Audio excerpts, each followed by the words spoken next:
Chest या जिसे हम छाती भी कहते हैं, उसके अंदर जो स्ट्रक्चर्स आते हैं, जो मेन स्ट्रक्चर्स आते हैं, वो हमारी सांस की नली होती है जिसे हम ट्रैकिया कहते हैं, जो हमारे खाने की नली होती है जिसे हम ईसोफेगस कहते हैं, हमारे लंग्स होते हैं, फेफड़े जिसे हम कहते हैं लंग्स होते हैं, और हार्ट का दिल का एक एरिया दो लंग्स के बीच में होता है। इसके अलावा जो स्ट्रक्चर्स छाती में आते हैं जो बीमारी का कारण बन सकते हैं, जिनमें अगर कोई प्रॉब्लम होती है, तो वो परत होती है जो फेफड़ों के आगे और हार्ट के आगे एक परत होती है जिसे हम प्लूरा कहते हैं। तो ये सारे स्ट्रक्चर्स जो हैं ये छाती के स्ट्रक्चर्स में आए जाते हैं और बीमारियां इनसे रिलेटेड बीमारियां जो हैं वो सिम्टम्स दिखाई देते हैं। लंग्स हमारे बॉडी में एक बहुत मेजर रोल अदा करते हैं। हमें सांस की जितनी प्रक्रिया है जिसमें हम ऑक्सीजन अंदर लेते हैं और कार्बन डाइऑक्साइड बाहर छोड़ते हैं, ये सारा प्रक्रिया जो है ये हमारे लंग्स के द्वारा होती है। जो कॉमन छाती की प्रॉब्लम जिसके लिए मरीज अस्पताल में या डॉक्टर को अपने प्रेजेंट करता है, उसमें खांसी होना, छाती में दर्द होना, सांस फूलना या बलगम आना या कभी बलगम में खून आना या भारीपन लगना, ये सारे लक्षण छाती के अलग अलग बीमारियों के लक्षण हो सकते हैं। इनमें सांस फूलना और खांसी आना सबसे कॉमन सिम्टम्स में गिने जाते हैं और ज़्यादातर मरीज़ इसी सिम्टम्स को लेकर डॉक्टर्स के पास आते हैं। छाती का इन्फेक्शन जो है वो किसी भी कारण से हो सकता है, जैसे बैक्टीरिया का इन्फेक्शन, वायरस का इन्फेक्शन या फंगल इन्फेक्शन। और ज़्यादातर ये देखा गया है कि मौसम बदलते हुए या कभी भी किसी बीमार संक्रमित आदमी के कांटेक्ट में आने से छाती में इन्फेक्शन हो सकता है जो अलग अलग सिम्टम्स दे सकता है। मौसम के बदलने से इन्फेक्शन, छाती के इन्फेक्शन अक्सर होते हैं क्योंकि मौसम जब बदलता है तो बलगम पैदा होता है और बलगम अगर सेकेंडरीली इन्फेक्ट होता है या उसमें दोबारा बैक्टीरिया का इन्फेक्शन होता है तो वो निमोनिया का रूप ले लेता है। इसके अलावा जो व्यक्ति दमे की शिकायत से पीड़ित हैं या जिन्हें बलगम की शिकायत अक्सर रहती है और एलर्जी की शिकायत रहती है, तो जैसे ही मौसम बदलता है उनको एलर्जी का अटैक्स होते हैं जिससे बलगम बनना शुरू होता है शरीर में, और ये बलगम जब इन्फेक्ट हो जाता है तो ये निमोनिया का रूप ले लेता है। निमोनिया की बीमारी जिसे हम लंग का इन्फेक्शन भी कहते हैं, वो बच्चों और बड़ों में समान रूप से घातक हो सकती है। और ऐसा भी देखा गया कि एक्सट्रीम्स ऑफ एजेस, जैसे कि छोटे बच्चे और 65 साल से उम्र से ज़्यादा व्यक्ति, बुजुर्ग व्यक्ति, उनको निमोनिया की शिकायत ज़्यादा कॉमन रहती है।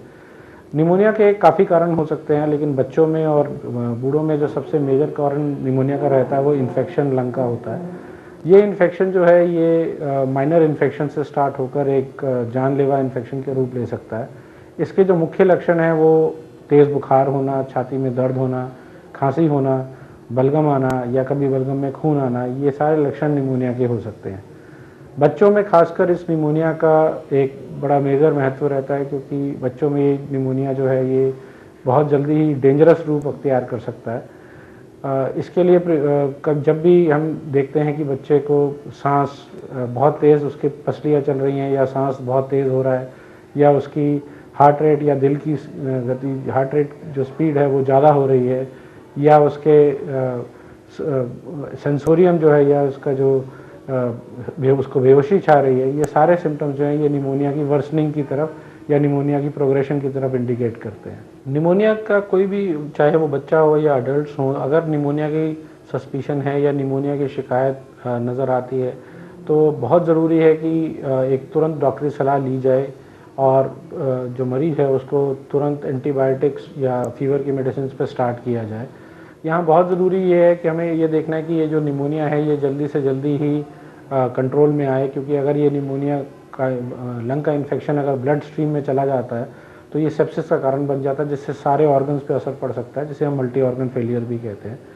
इसलिए ये बहुत ज़रूरी है कि अगर निमोनिया का सस्पिशन है तो उस बच्चे को या उस बुजुर्ग व्यक्ति को या इवन यंग अडल्ट को तुरंत डॉक्टरी सलाह लेनी चाहिए और ज़रूरत हो तो तुरंत उसे हॉस्पिटलाइज करना चाहिए। वायरल इन्फेक्शंस बहुत कॉमन इन्फेक्शन होते हैं और यूजुअली चेंज ऑफ सीज़न में जब भी मौसम बदलता है तो वायरल इन्फेक्शंस का एक एपिडेमिक सा रहता है।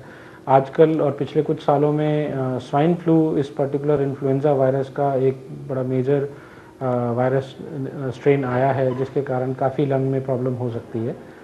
वायरल इन्फेक्शंस जो हैं वो यूजुअली एक्सट्रीम्स ऑफ एजेस को काफ़ी इफ़ेक्ट करते हैं। इसके अलावा वायरल इन्फेक्शन से नॉर्मल मामूली सर्दी, खांसी, ज़ुकाम और बलगम का रूप माइल्ड फॉर्म में रहता है और एक्सट्रीम फॉर्म में ये डबल निमोनिया या ARDS का फॉर्म ले लेता है, जिसमें सांस की मशीन की ज़रूरत पड़ सकती है या वेंटिलेटर की ज़रूरत पड़ सकती है।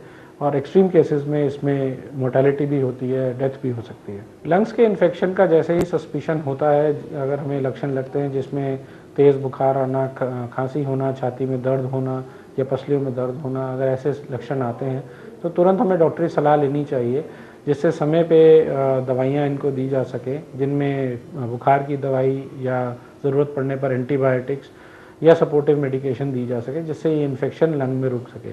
तो एक नियम इमीडिएट डॉक्टरी जांच जो है वही ये बता सकती है कि जो इन्फेक्शन है वो एक माइल्ड इन्फेक्शन या मामूली इन्फेक्शन है जो नॉर्मल एंटीबायोटिक से ठीक हो सकता है, या उसके लिए आईवी एंटीबायोटिक्स देने की ज़रूरत है अगर वो तेज़ निमोनिया है। खान पीन में फ्रेश वेजिटेबल्स, साफ़ सब्जियाँ, धुले हुए सब्जियाँ और स्वच्छ खाना ये छाती के लिए हमेशा अच्छा रहता है, इन्फेक्शन से प्रिवेंशन के लिए अच्छा रहता है। कुछ खाने को ऐसा माना जाता है कि जिनसे कफ बनता है या बलगम बनता है, जैसे कि ठंडा दूध, दही या लस्सी।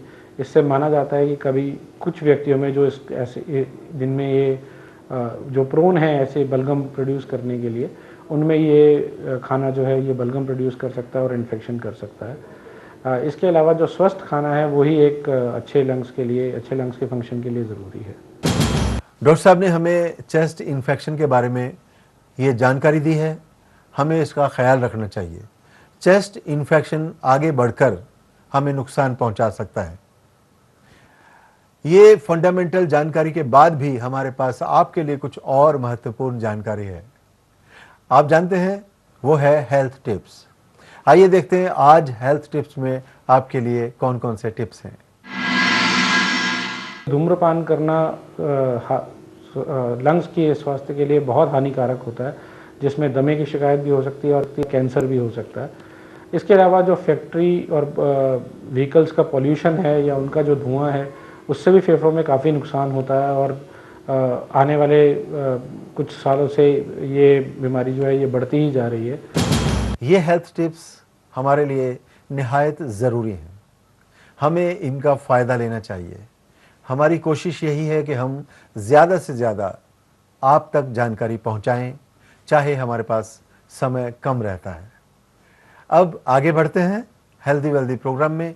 इंतज़ार कर रहे थे हम हमारे फूड एक्सपर्ट का।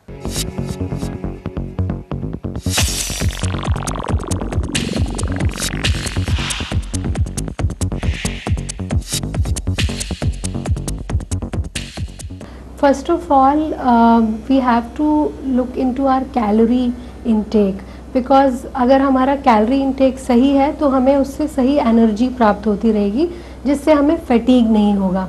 सो कैलोरी इंटेक जैसे कि मेल्स के लिए अबाउट 2000 to 2500 कैलोरीज़ की हमें ज़रूरत रहती है, और फीमेल्स के लिए एनीथिंग बिटवीन 1800 to 2000 की कैलोरी रिक्वायरमेंट है, उसका हमें ध्यान रखना चाहिए। सेकेंडली, प्रोटीन एक बहुत ही इम्पॉर्टेंट बिल्डिंग ब्लॉक है। प्रोटीन के जैसे सोर्सेज हैं आपके मिल्क एंड मिल्क प्रोडक्ट्स हैं, एग हैं, नट्स एंड पल्सेस हैं, ये सभी हमें अपनी डाइट में इंक्लूड करने चाहिए। इससे हमारी जो बॉडी की रिपेयर है वो सही चलती रहती है और हमारा मेटाबॉलिज्म भी ठीक रहता है। इसके अलावा विटामिन और मिनरल्स की भी बहुत इंपॉर्टेंस है एक बैलेंस डाइट में। विटामिन एंड मिनरल हमें फ्रूट से प्राप्त होते हैं, सब्जियों से प्राप्त होते हैं और नट्स एंड सीड से प्राप्त होते हैं।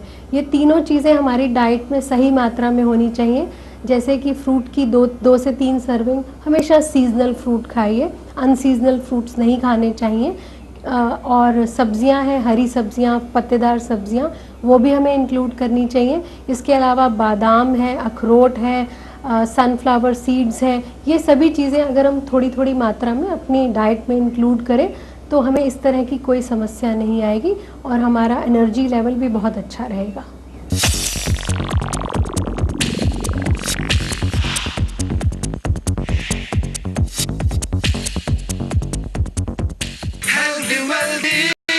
आइए अब हम आपको दिलवाते हैं आपके सवालों के जवाब। हमारे प्रोग्राम में हमारे एक्सपर्ट डॉक्टर आपके सवालों के जवाब देते हैं। आप हमें मेल्स भेजते हैं और हमें इससे पता चलता है कि आप इस प्रोग्राम से किस कदर जुड़े हुए हैं। आपके मेल्स चुनिंदा, जिसमें से हमने कुछ मेल्स लिए हैं और उनके जवाब ले रहे हैं हम हमारे एक्सपर्ट डॉक्टर से। डॉक्टर साहब, ये पहला मेल है राज कंवर का बिलासनगर से।